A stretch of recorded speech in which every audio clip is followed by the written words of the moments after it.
Weekend. Now it's time for the last word, where Katie Tur is in for Lawrence tonight. Good evening, Katie. Have a great weekend, Rachel. Thank you very much. Thanks, Katie. I'm Katie Tur in for Lawrence O'Donnell. Ahead tonight, the butt dial heard around the world. We have details of Rudy Giuliani's accidental calls to an NBC reporter, including his attacks on the Bidens and his apparent need for a lot of cash. And a former Apprentice contestant who was accused Donald Trump of sexual assault in 2007 has presented evidence in a new court filing to back up her claims. What's next in the ongoing court case? But first, we begin tonight with an exclusive report from NBC News about some of the 65 hours of closed-door testimony given to the House impeachment committees by Trump administration officials. NBC News reports at least 3 current and former U.S. officials have all made the same startling admission.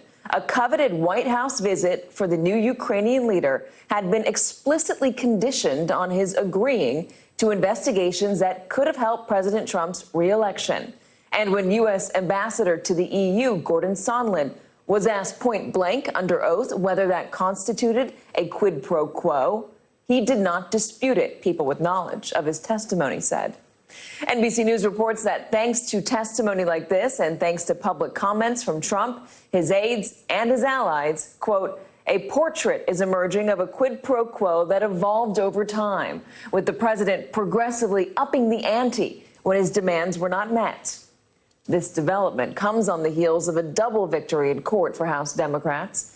The chief judge for the D.C. District Court has ruled that the Justice Department must hand over grand jury evidence from special counsel Robert Mueller's investigation to the House Judiciary Committee by October 30th.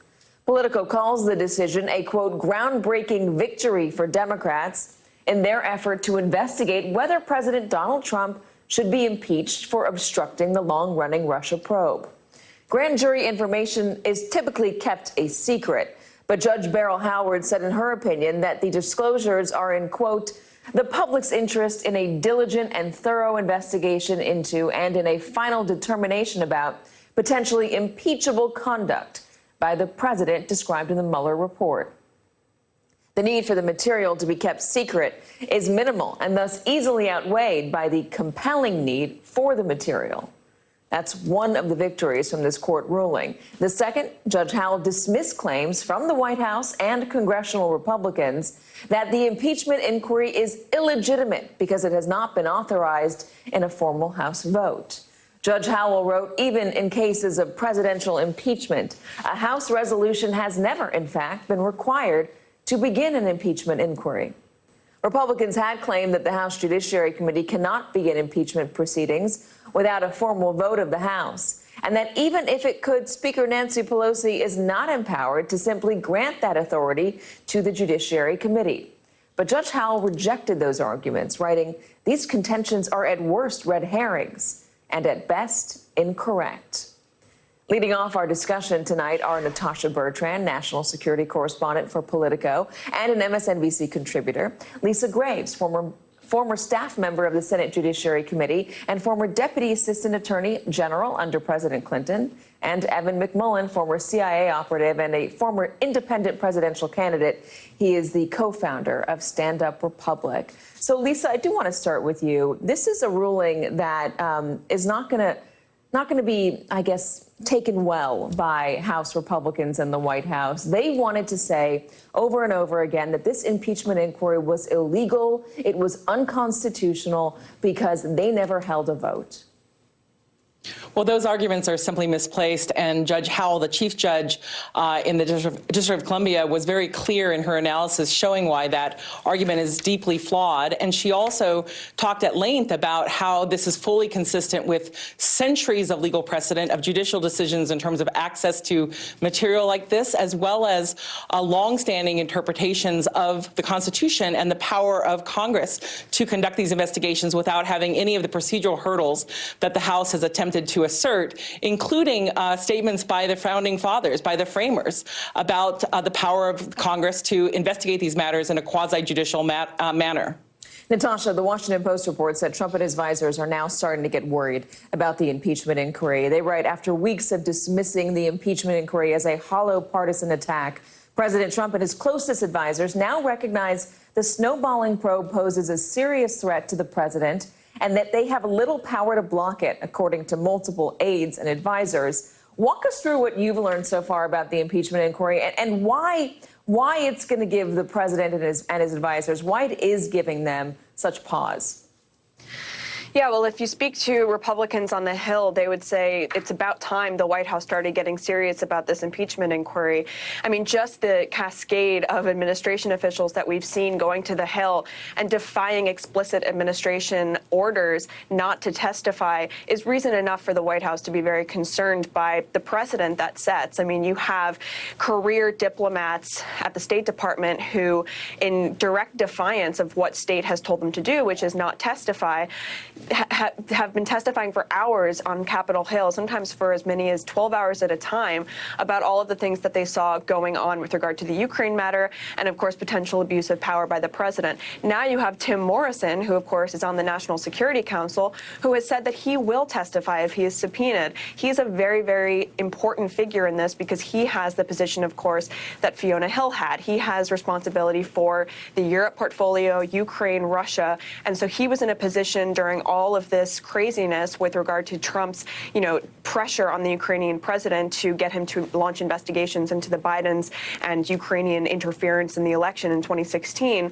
He had a window into that, a direct window into that, and he was interacting directly with the officials who were involved in this. So he is defying the White House orders not to testify, and you have other White House officials, former and current, who are considering doing the same. So I think Republicans now would say, look, the White House really has to start getting serious about this. So with these officials acting in defiance and with the continuing release of revelations that are damaging to the president and his no quid pro quo defense, Evan, not only that, but the grand jury materials that will now be released to Democrats are going to have the wealth of what Robert Mueller was able to dig up. At what point, or do you see a point, I guess, where Republican support starts to crack in a serious way, more so than Mitt Romney saying he's concerned? Well, and I think you look at the Senate and the House differently, of course, because of the political dynamics that are just different for six-year term senators and two-year term representatives. As far as representatives are concerned, look, I'm hopeful that there will be a handful, maybe a dozen, optimistically, Republicans who ultimately in the House vote for impeachment. But I think one thing to understand here, we've all been asking the question for years, when are Republicans going to decide that President Trump is no longer worth supporting? I don't think that's the right question anymore. I think really the way we need to see this is that these members, especially of the House, it's not like most of them actually love the president, and it's not like they're actually trying to protect the president per se. It's more that they're trying to protect themselves. They understand that their power, that their seats, that their survival in primary contests in their districts in years ahead, not only in 2020 but beyond that, they understand their prospects of which are probably overly optimistic for this cycle, winning back the House, all have everything to do with whether the president implodes, whether his presidency implodes, or whether he somehow survives this politically. I'm not even talking about conviction and removal in the Senate, but it's about them protecting their own power. And for that reason, the president's going to be able to continue to do a lot of terrible things as long as he can keep his base with them. He'll keep most of them, I'm sad to say, in line, too. I guess that's the better question. At what point do Republican voters, not even Republican voters, Trump voters start to say, you know what, I'm a little tired of this, or this makes me uncomfortable? I wonder if there's a point and if this is what might change their mind. I'm curious, though, about something we learned from diplomat Bill Taylor, and I'm curious about what we might learn more about it. He talks about, Lisa, being on a conference call, a video conference call while he's still in Ukraine, and there's somebody from OMB in the room. They're off camera, and they say, we were told not to release the funds. The president told the chief of staff who told OMB. That seems to be a pretty direct link to the president of the United States. That certainly does seem like a very direct link, and it also is a sign of video evidence as well as potential audio evidence. And we know that there was an attempt by this White House to move material into more secretive files to try to prevent it from being disclosed. It's sort of different from the Nixon missing time on the tapes. Here you have video and potentially audio, as well as documentary notes of conversations with the president that really should be made available to Congress in its investigation. And Natalie, John Bolton testifying potentially, his lawyers are in contact with the House committees. What do you think, Natasha, sorry, not Natalie, what do you think John Bolton might be able, it's 10 o'clock on a Friday and I've got a sick baby at home, so you're going to have to forgive me. No explanation needed. What do you think of John Bolton potentially testifying in front of House committees, and what could that do to the president's defenses? Yeah, it's a huge escalation if it does happen, because, of course, John Bolton did not leave on the best terms, and he has not been shy about speaking out against the president and his policies in recent months, since he was kind of unceremoniously fired or resigned. I guess it depends on who you ask. But there's a new wrinkle in this, and this is just being reported as of a few minutes ago by the New York Times, which is that Bolton's deputy has now filed a lawsuit trying to compel a court to tell him who he has to listen to, the White House or Congress. Does he have to listen to Congress when they subpoena him for testimony, or does he have to listen to the White House when they tell him that he can't testify? The decision that the court hands down, obviously, will have wide-ranging implications for the other officials who the White House tells not to testify and who Congress wants to hear from in the impeachment inquiry. So Charles Kupperman, that's the deputy who filed this lawsuit, he could really be setting a precedent here that the Democrats might not be happy with in the end. And then I guess, how does Rudy Giuliani factor into this? Lisa, will you expect to see House Democrats demand to hear from Rudy Giuliani? I know he's defied us, or is trying to defy a subpoena. Is his voice necessary to this investigation? Well, I think it is in part because of the role that he's been playing, roving around the world, basically advancing these threats on behalf of the president, and also coordinating with the attorney general, it appears. And so you have a situation in which it's not just the campaign or the president's personal lawyer in Giuliani, but also Attorney General Barr and Pompeo as well, who have been put in service of this agenda. So I think there are a number of officials in the government, as well as people that Trump has assigned as his agents to pursue this quid pro quo, who need to appear before Congress, and they fail to do so at their peril. And Lisa, let me lean on your expertise for one more question. Will the Mueller decision, the grand jury decision, hold up on appeal? I think it will. Judge Howell is a very careful judge. It's a very well-reasoned opinion. It cites ample precedent. It's, I think, very solidly grounded. We'll see if these Trump judges actually follow the law, or whether they're going to try to tilt the courts in his favor. But on the merits, that decision should be upheld, and upheld all the way up. I know we're kind of digging back when it comes to the Mueller investigation, and we've moved on to an entirely different controversy. But digging back and thinking about what we were waiting to learn in the Mueller investigation, what will you be looking out for in particular, Evan, on what we might see in those grand jury documents?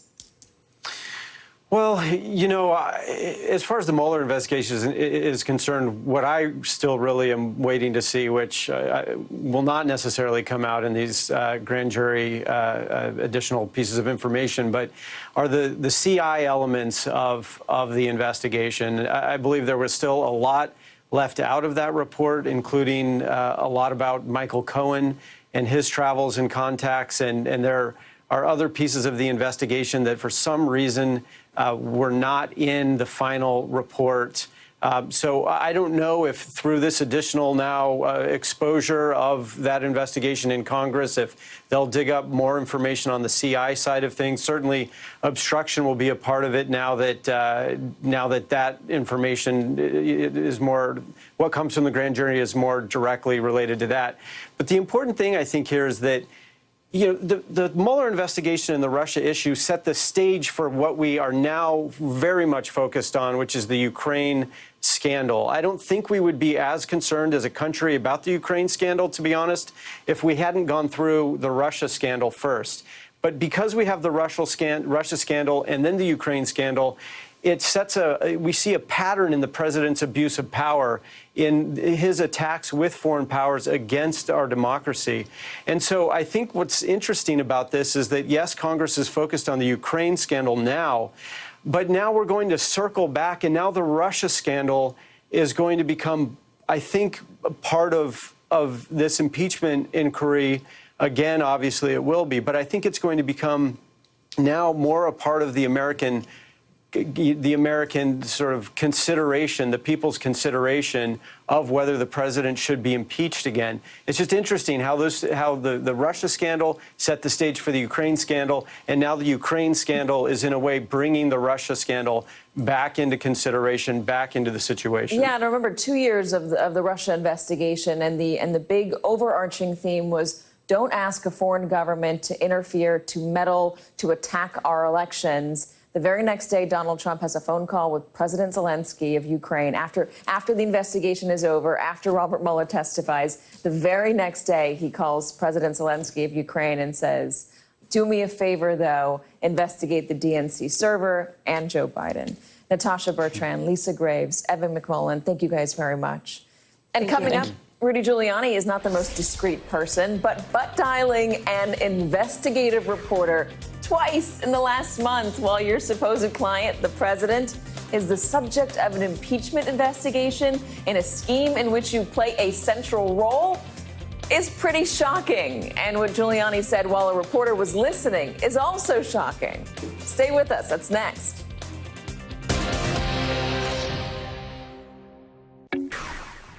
This is just one of those headlines you don't get to read often. Rudy Giuliani butt dials NBC reporter heard discussing need for cash and trashing Biden's. NBC News investigative reporter Rich Shapiro goes on to describe not one but two voicemails from Rudy Giuliani recorded when Giuliani accidentally butt dialed him. In one voicemail from late September, Giuliani can be heard attacking the Bidens with unfounded allegations before apparently turning to Donald Trump's call with the Ukrainian president. In another, roughly 2 weeks later, he can be heard discussing overseas business dealings and his need for cash. You know, Charles would have a hard time with a fraud case because he didn't do any due diligence. Tomorrow, I got to get you to get on Bahrain. You got to call. Got to call Robert again tomorrow. Is Robert around? The problem is, we need some money. We need $200,000. The voicemails are drawing new scrutiny on Giuliani at a time when he's under federal criminal investigation and accused of running a shadow foreign policy in Ukraine to dig up dirt on Trump's political rival. Giuliani is now reportedly on the hunt for a defense attorney as federal prosecutors issue multiple subpoenas in the case against Giuliani's indicted associates. Politico reports that the criminal division of Attorney General Barr's Justice Department is bringing more resources to the SDNY's investigation into Giuliani, indicating that the probe into the president's personal attorney is both broader and moving at a faster pace than previously understood. Joining us now is Frank Figliuzzi, a former FBI Assistant Director for Counterintelligence and an MSNBC National Security Analyst, and Danny Cevallos, a criminal defense attorney and an MSNBC legal analyst. I want to get into the SDNY aspect in a second, because I think it's interesting that the DOJ is sending them more resources for something like this. But just first off, Rudy Giuliani and the call, what stood out to you? Well, first, many people would say Rudy's been talking out of that part of his anatomy for quite a while. But the first thing that struck me was the national security implication of the president's attorney and unofficial global emissary not understanding phone security. How many other people around the world and in what countries have received unsolicited voicemails from the president's attorney? What country leader or country general counsel or minister has received such things? But the other thing that struck me, Katie, is there's been consistent reporting on Rudy's third divorce, a very acrimonious divorce proceeding where his wife is claiming in court filings that his pro bono work for the president is part of a scheme to allow him to claim he's broke and can't afford alimony. Yet on this recording, we hear him say, the problem is we need more money, or we need some money. Is it possible that he's got some legal issue with regard to hiding his income because of a divorce proceeding? That's interesting. There has been a question of whether Rudy Giuliani is really working for free for the president or if somebody else is paying him. This call talked about money. I'm not sure it revealed much more than him talking about money and saying we need money. There was another one where he talks about Joe Biden and why Giuliani believes he's being targeted. Let's play that soundbite. I expected it would happen. The minute you touch on one of the protected people, they go crazy. They come after you. You got the truth on our side, which is very powerful. Most powerful weapon. Yeah, there's plenty more to come out.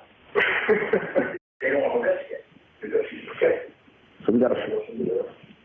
And the Ukraine, they were investigating him, and they blocked it twice. So what the president was, you can't keep doing this. You have to investigate this. And they say it will affect the 2020 election. They say it will affect the 2020 election. We got to get them to investigate it. What do you think, Danny? It almost sounds like he's justifying all of his arguments over the past few weeks to himself. Like he's looking in the mirror and saying, this is why we did this, right? He's saying, it sounds to me as if he's saying, and I don't think this is a stretch, that the protected people were the Bidens, and all we were doing was asking them to investigate people who were being protected improperly, and we were looking into corruption anyway. It just sounds like a lot of self-justification. And what stands out to me is really building on what Frank said. If he's doing this accidentally to reporters, who else is he doing this to? Yeah. And to what degree could he possibly be acting as an attorney in one sense, as a diplomat in his own mind in another sense, or as a private business person? And if there's this added element of whether his income he's supposed to be receiving it or not receiving it, what does it mean when he says we need this money, or who he's... There's so many X factors in here, but that last clip really tended to show me that there's a lot of justification going on that maybe he doesn't even believe himself. I want to know, do you think SDNY investigators are going to want that phone call, those two phone calls? I do, because it could be viewed as a statement against self-interest. It could be viewed as a kind of admission that I knew this would affect the 2020 election, and we're asking for it anyway. And then what about William Barr getting the DOJ to investigate itself? Oh, my. So it's very disturbing. And at best, it reflects the fact that they believe they're finding something criminal. But I have to tell you, Katie, when you tell FBI agents and CIA officers and analysts that they are facing criminal exposure because of the work they did in furtherance of the national security, guess what happens? They get lawyers, and they refuse to cooperate. And so we're about to face a spectacle where you're going to see the White House and certain news outlets claim, look at these people. They've lawyered up. They must have done something wrong. So I have to wonder, is this a deliberate strategy to make that happen? Danny, I know you're coming back, so forgive me for asking Frank one more question. Why do you think the DOJ would send SDNY more money on this? On the Rudy Giuliani investigation, it's getting complicated to the point where people are thinking they're going to claim executive privilege by extension. We've heard Rudy's associates throw around the idea that they were by proxy. So another filter team like the Michael Cohen case? Exactly, a team, a filter team that's going to have to figure out whether anyone can claim privilege here. I don't say the T word around here. I understand. Okay. Frank Figliuzzi, thank you very much. Danny Ceballos, you will be coming back. Coming up, Lindsey Graham announced this afternoon he now has 50 Senate Republicans co-sponsoring his resolution disapproving of the House impeachment investigation. Of course, there are 53 Republicans in the Senate. There are 53 Republicans in the United States Senate. That means to pass something along party lines, Republicans can only lose the support of 3 senators in order to maintain enough support for Vice President Mike Pence to break a tie. And today, Republicans appear to be right on that line when it comes to defending the president. Yesterday, Senator Lindsey Graham introduced a non-binding resolution that attacks the House impeachment inquiry on process grounds. The resolution was reportedly intended to placate the White House, which reportedly believes Graham is not doing enough to defend the president. But it may have had the opposite effect. Republican Senators Mitt Romney, Lisa Murkowski, and Susan Collins have all declined to sign on to the measure at this time. And over the past 24 hours, Graham has only been able to muster enough Republican support to pass it with the thinnest possible majority. Joining us now is former Florida Republican Congressman and current MSNBC political analyst David Jolly. Evan McMullin is back with us as well. David, you're new, so I'm going to start with you. Rudy Giuliani, this was meant to be a cover blanket, a warm, soothing blanket for the president. Don't worry about the Republicans in the Senate. He had to water it down. It took him a while, and he's got 3 holdouts. What does that say to you about Donald Trump's firewall? First of all, it's a humiliating moment for Lindsey Graham and all Republican senators that are going along with this, that they would feel pressed to try to give the president the warm blanket he needs. It's also against precedent. The House and the Senate don't often opine on the work of the other, and Lindsey Graham knows that. Lindsey Graham would be the first one to be offended if the House passed a resolution opining on the conduct of the Senate. I think it gives some people cover to say, yes, we can criticize the process, but then they ultimately may vote yes. I think there's about 6 senators right now that are in play should the House send over a clean article of abuse of power, not tied to quid pro quo, simply tied to asking Biden that Biden be investigated. Senator Portman, one of them? He's not. The ones I'm watching are Mitt Romney, of course, Richard Burr, the intelligence chairman out of North Carolina, Lamar Alexander, retiring out of Tennessee, Ben Saske, Nebraska, Mike Lee out of Utah, the 2 that suggest that they are the most loyal to the Constitution of anyone, Lisa Murkowski in Alaska. Understand, each of these senators are going to have to vote on a clean article. And what the Republicans are doing right now is they're trying to muddy the waters and attack the process so they give cover and permission to Republican senators to say it's not working. Yeah. The fatal flaw in that, though, is American voters are smart enough to see silly season when they see it. What Republicans should be doing right now is arguing that the president's conduct isn't impeachable. That's an honest question for most American people. Some people are already decided, I think he should be impeached. But a lot of people would be having that debate at their kitchen table. The president did wrong. Should he be impeached? That's a firmer footing for Republicans to be on. Well, what do you think about that, Evan? You are a native of Utah. Mike Lee is of Utah. Do you think he's somebody that could be on the fence? Well, his statements so far haven't been very encouraging on this, but that doesn't mean that he can't change. And I think he should be on the list. I mean, I've got my own list of senators, which largely overlaps with David's list. I would also, though, add Senator McSally in Arizona and also Senator Gardner in Colorado. Both of them are facing very, very steep uphill battles in their reelection bids this cycle. And I think it's, so difficult that it's maybe unlikely that they'll be reelected at this point as I see things now. And so I think those 2 will have to make a decision about what they want their legacy to be like. They're probably going to think about what they think the Republican Party is going to be like in a post-Trump environment, post-Trump presidency. But I think they should be added to the list too. I'm not loving what I'm seeing from Senator Lee so far, but I do think he should be on the list. He does talk quite a bit about the importance of the Constitution. I hope he understands the threat that the president poses. He's been at times understanding of that in the last several years, but not entirely consistent. So we'll see. Yeah, I remember Mike Lee after the Access Hollywood tape dropped, and he was appalled by it, and he said he could never support the president. And he's done a 180 since then and has been pretty supportive of the president. So my question is, I just wonder if there is anything that would make Republicans stop supporting him because of the way his support is so hardened. Donald Trump's support is so hardened among his particular set of voters. But again, the senators are not beholden to congressional districts. They're not gerrymandered. They're gerrymandered up. They are. They've got a whole state to convince. Does that mean that there is more leeway there? There should be. Politicians either act on conviction or on enlightened self-interest. The enlightened self-interest that Mike Lee has been acting upon is the fact that Trump GOP loyalty plays well right now. If he were to act on conviction, Mike Lee, of all senators, would acknowledge that what the president did abused the office of the presidency, the power of the presidency, and is worthy of impeachment. To Evan's point on McSally and Gardner, and I'd throw Susan Collins in there, all of whom are in cycle, they have a choice whether to follow public opinion in their state or follow the money. They each need money from the National Republican Senatorial Committee for their reelection. They need Mitch McConnell's blessing to turn on the money in those 3 states for their reelections. I'm pessimistic about their courage and their conviction. I think they'll follow the money. David Jolly, good to see you. Congratulations on the baby. You too. And Evan McMullen, always good to see you as well. Coming up, all the president's legal woes. As the impeachment investigation heats up, Donald Trump has been ordered to be deposed in an unrelated civil lawsuit in the next 6 weeks. That could be interesting. Stay with us.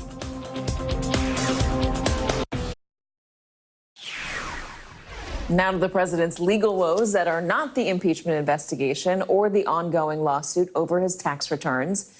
Donald Trump is facing a court-ordered deadline of December 6th to be deposed in the ongoing Summer Zervos lawsuit. Former Apprentice contestant Summer Zervos is one of more than a dozen women who came forward during the 2016 presidential election with allegations of sexual assault against Donald Trump. Here is how Summer Zervos described the alleged sexual assault that occurred in a hotel room in 2007.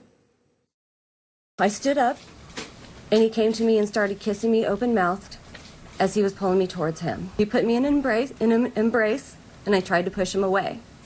I pushed his chest to put space between us, and I said, "Come on, man, get real." He repeated my words back to me, "Get real," as he began thrusting his genitals. Zervos is suing Donald Trump for defamation after the president called her a liar and insisted the sexual assault allegations were untrue. President Trump's lawyers have spent months trying to block Zervos' suit, arguing that the president is immune from civil suits in state courts. But yesterday, the judge in this case ordered that President Trump must provide the court with 4 potential dates for his deposition, although his legal team is expected to appeal. When we come back, Eric Gardner and Danny Savalos will tell us the latest developments in the Summer Zervos case, including the possible scope of the deposition and the new documents revealed in court that appear to corroborate her case. That's next. Some farms grow food. This one grows fuel. ExxonMobil.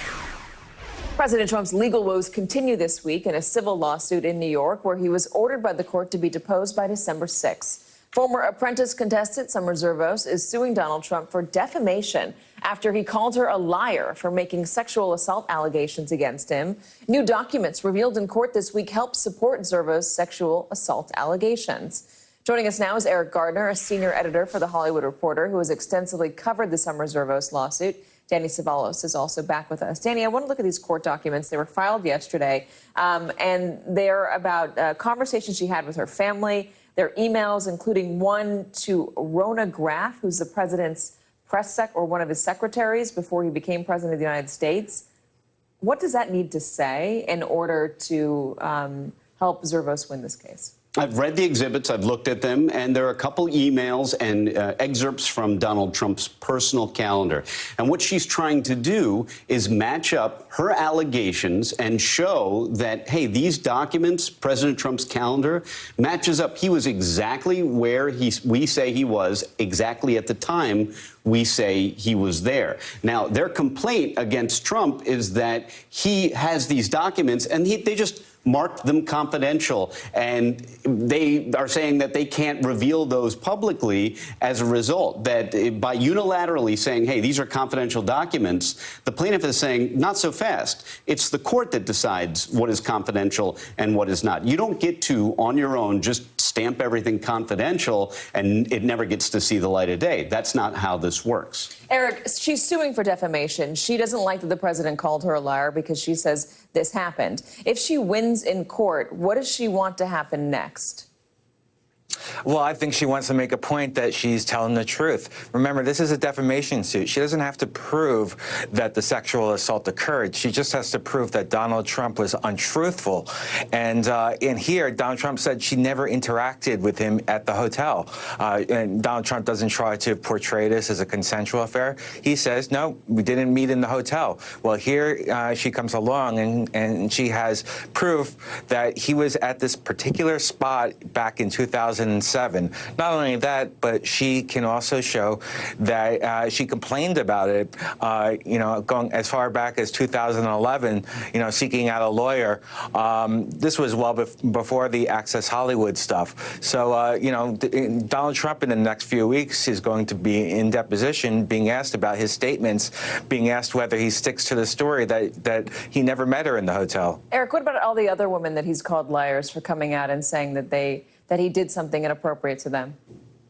Oh, yeah, absolutely. That's going to come up in court. And I think that's probably the biggest aspect of legal jeopardy for Donald Trump right now. The Stormy Daniels stuff has faded into the background, but as far as I know, the New York Southern District is still pursuing a criminal investigation into the Trump Organization and payments. So as this investigation plays out, Donald Trump is, for the first time in his presidency, going to be talking under oath about what happened in the Stormy Daniels affair and all these other affairs, because, some reserve his attorneys are going to want to get him on the record about his affairs and his accuracy and his honesty and try to push him on all those subjects. And as Danny Savalas pointed out during the break, any discovery of the president will have implications for any other case that may be out there. I'm sorry I have to cut it short, gentlemen, because we have some breaking news. Eric Gardner and Danny Savalas, thank you very much. Breaking news from the New York Times on the impeachment inquiry into President Trump. The Times reports, quote, a key witness in the impeachment investigation filed a lawsuit Friday asking a federal judge to rule on whether he can testify. A move that raises new doubts about whether President Trump's closest aides, like the former National Security Advisor John Bolton, will be able to cooperate with the inquiry. The key witness, according to the Times, is Charles Kupperman, who served as Donald Trump's deputy national security advisor. House Democrats had subpoenaed Charles Kupperman to testify before the impeachment committees on Monday. But in an effort to stop Kupperman from doing so, the White House said on Friday that the president had invoked constitutional immunity, leaving Kupperman uncertain about what to do. Quote, plaintiff obviously cannot satisfy the competing demands of both the legislative and executive branches, and he is aware of no controlling judicial authority definitely establishing which branch's command should prevail, the suit said. Joining us now by phone is a reporter who broke that story, Michael Schmidt, Washington correspondent for the New York Times. Michael, explain exactly what this is. Well, this is a late Friday filing. It's a lawsuit that Chuck Cooper, the lawyer for Kupperman and the lawyer for John Bolton, has filed in federal court. And it's significant because Democrats have really wanted to hear from Kupperman and Bolton. Kupperman was the acting national security advisor at the time that Trump released the aid to the Ukrainians in September. And obviously, John Bolton was the national security advisor during much of the summer when these discussions were going on. But here is the lawyer, Cooper, going into federal court and saying, hey, the White House has told us that we cannot talk to the Hill. The Hill has subpoenaed us. And federal judge, you need to figure out whether we can testify. And that's why this lawsuit was filed. And it's interesting because Democrats had really been counting on this testimony. And now it will be heading into the courts. Lots of speculation in the past few days about what Bolton may say. And certainly Kupperman, being as close as he was to Bolton, would be a significant witness as well. And what exactly is constitutional immunity? Well, it was described to me as essentially executive privilege on steroids, sort of the executive branch, the president, through the White House counsel, invoking his most significant powers to try and stop someone from testifying to Congress. The president did this with his White House to stop him from testifying after the Mueller report was released, and the president using it here. The president cannot use it with cabinet members, but he can use it with his closest aides. And his national security advisor, certainly the national security advisor, being one of them, and him trying to use that to stop that testimony.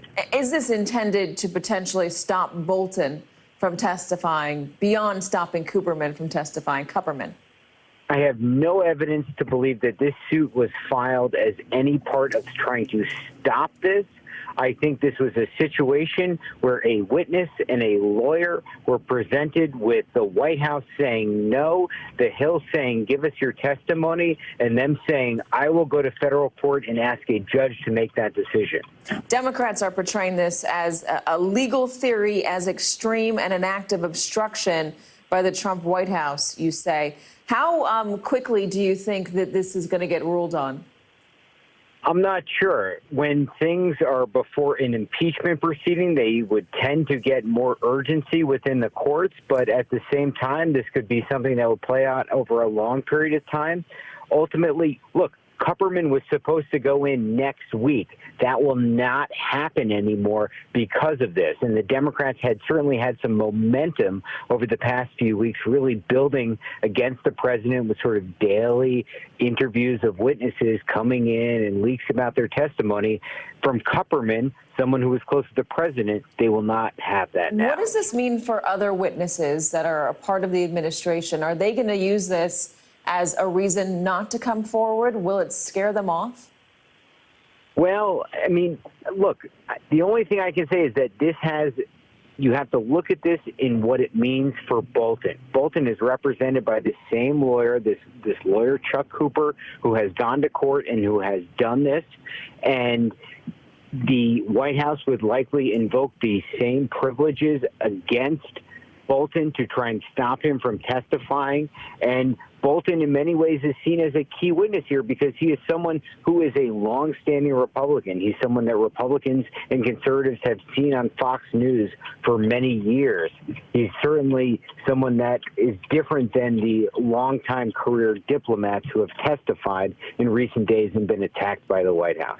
Michael Schmidt. Michael, thank you very much for coming on and giving us your great reporting. We appreciate it. And in Baltimore today, two presidents and political powerhouses came out to honor Congressman Elijah Cummings, his life and his fight. There's nothing weak about kindness and compassion. There's nothing weak about being honorable. You're not a sucker to have integrity and to treat others with respect. And here's more of President Obama's eulogy for the Honorable Elijah Cummings. As president, I knew I could always count on Elijah being honorable and doing the right thing. And people have talked about his voice. There is something about his voice that just made you feel better. You know, there's some people, they have that deep baritone, a prophetic voice. And when it was good times and we achieved victories together, that voice and that laugh was a gift. But you needed it more during the tough times, when the path ahead looked crooked, when obstacles abounded, when I entertained doubts, or I saw those who were in the fight start to waver. That's when Elijah's voice mattered most. Joining us now is Congressman Lacy Clay from Missouri. He's a member of the House Oversight Committee, which was chaired by the late Congressman Elijah Cummings. Congressman, thank you very much for being here. I had a couple of longer interactions with Elijah Cummings on oversight. I did a documentary about the American swamp and the separation of powers and what was happening with Donald Trump and his conflicts of interest. And Jacob Soboroff and I had a chance to sit down with him twice. And he got extremely emotional. And he talked about his time being short and his desire to make a difference while he could. He talked about the separation of powers and the need for congressional oversight, especially right now. What was it like to work with him in these final months? Well, let me first say today was a fitting, moving tribute to someone who was the chairman of our committee, who I got to know over the 18 years. And he embodied the decency of our humanity. He was compassionate and he was respectful to others. And he also embodied the fact that you can disagree with someone without being disagreeable, and you can be respectful of your adversary, and you can also have that debate and then also be friends with somebody who has an opposing view. So he was somebody that I truly respected, I learned from. We got to know each other over the years through phone calls, through hanging out in the members' gymnasium, and just about every vote series that we took on that floor, we took time just to catch up with each other, to talk about our families, to talk about our common experiences, to talk about our parents. And he embodied the decency of who we should all aspire to be. There was that memorable moment in one of the committee hearings where Congressman Mark Meadows was accused of racism, and Cummings spoke very vocally against that and said they had been friends, and he defended Mark Meadows. So when you say he could be friends with people he disagreed with, there was one very good example of that. Tell me, how heavy was the job of chairman for him, chairman of the Oversight Committee in these times? He was signing subpoenas on his deathbed. Yeah. Well, and he put everything that he had into that position of being the chair of the Oversight Committee. And you could tell it was a true labor of love for him. He understood the law. He shared his knowledge with us, the other committee members, and the Constitution meant something to him. And he felt like no one was above the law, and that's why when you are the chair of the Oversight Committee and you get a letter from the chairperson, that's usually not a good day for you. What will the committee be doing to honor his legacy? We will continue in the tradition of Elijah Cummings, of pursuing the facts and follow them where they lead us. And usually it leads you to the truth. And just like this impeachment inquiry, we will, along with the Foreign Affairs Committee and the House Intelligence Committee, we will be gathering the facts. And then once we compile that information, we will turn it over to the House Judiciary Committee for them to make a decision about articles of impeachment and to determine if this president and this administration have followed the letter, the law. Or if they have broken the law, and so we will continue in the tradition of Elijah Cummings. Congressman Clay, thank you very much for joining us tonight. Thank you so much. And that is tonight's Last Word. The 11th hour with Brian Williams starts right now.